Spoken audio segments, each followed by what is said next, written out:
All right, so 2014 Subaru Crosstrek. Going to be doing a cabin air filter. This one is a Napa Pro Select. The part number is here. It's 224030, and I believe this was about 10 bucks. I think it was just shy of 11. This is all we use where I work, and I'm a fleet mechanic. We use a lot of Napa stuff. So I'm going to show you how to access the cabin air filter and then switch it out. It's pretty simple. Alright, so what we got to do here is access the glove box, and I already took everything out. And then what you're going to want to do is on each side, you'll see that there's a tab. Ooh, am I going to get the light to stay? There's a tab right here. There it goes. And all you're going to do is kind of push that in. So you're going to push on each side, and that'll have the whole glove box kind of fall down. So we're going to do that here in a second. I'll show you that. Like I said, on each side here, we're going to push, and then as you push, the box will come down. You can see there's a tab right here, and there's the same type of tab over on this side here.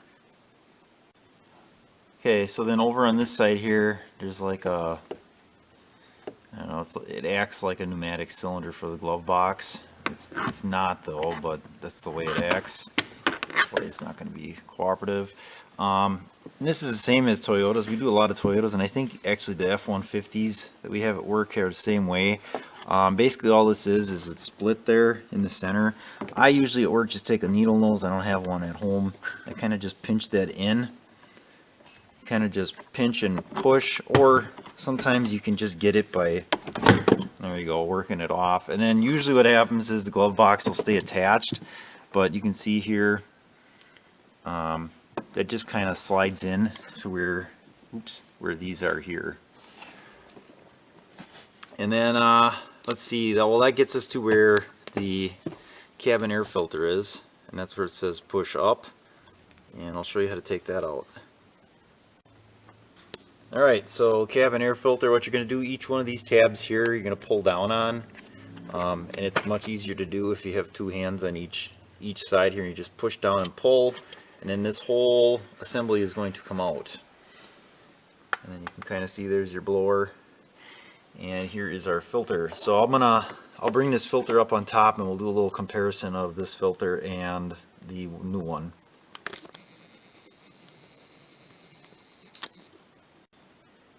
Alright, so this is the one we took out here. There's a little foam gasket up in here, same thing as the Napa one.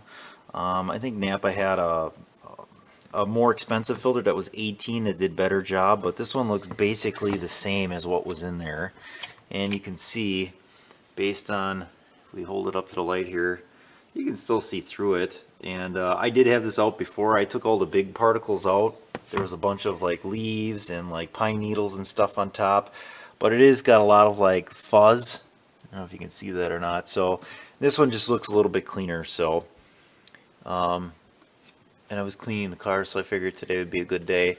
And then on most of these cabin air filters, they're always going to have a direction arrows on it. Sometimes those are kind of hard to understand. With this one, it's simple because really you can only put it in one way, because this whole plastic part is part of the assembly. Ones that work on like the F-150s and Toyotas is basically just the paper filter you get, and you know, you could flip-flop it if you had it the wrong way. I don't know how much it really matters anyway. So let's get this filter thrown in. Alright, so reverse steps, you're just going to take this cabin air filter, slide it in, it should click or kind of snap in. You want to make sure those are down, and then we want to put the glove box back in. I don't know if I'm going to be able to do that one-handed or not. I'm going to try. So in this case, because the whole glove box assembly fell down, we need to kind of slide these in. Oops. Yeah, kind of slide them in, and we're going to work that up a ways, and then you get back to the point where we get to this thing here. I'm going to get this slid back over, and this kind of has a barbed end on it, so it can't slide back off. This is a lot easier there. So that's that, and then you're just going to push these sides back in, and that should be in. If I got the bottom in here, double check and see what we got. Yeah, it looks like it's in. Those are your hinges on the bottom there. So, yeah, maybe the whole glove box does fall down. I don't know, I don't remember. Maybe I did, maybe I never did change that. Maybe I just checked it once. But there you go, that's how that works, and that is going to be your Subaru Crosstrek cabin air filter change.